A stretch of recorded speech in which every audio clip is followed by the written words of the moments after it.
Have you ever wondered what makes Japanese gardens so serene and captivating? These gardens, revered worldwide, are more than just pleasing landscapes. They represent a harmonious blend of aesthetics, spirituality, and nature.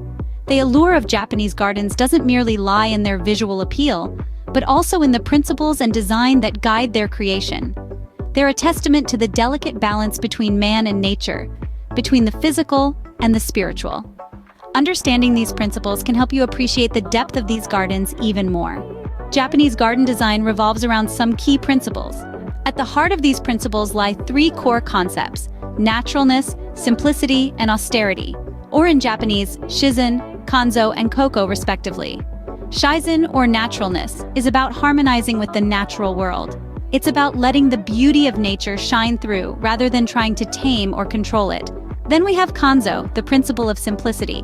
It's all about reducing things down to their essential quality.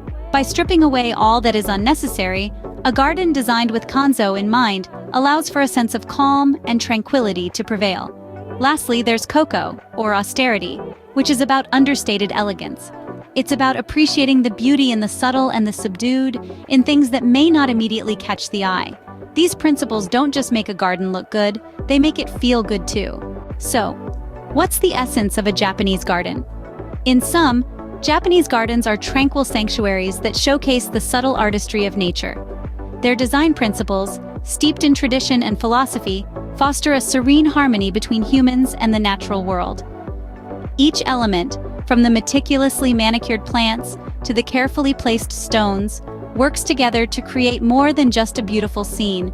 It evokes a profound sense of peace. Remember, a Japanese garden is not just a place, but a feeling. Don't forget to like this video and subscribe to our channel for more insights into world cultures. Until next time, stay curious.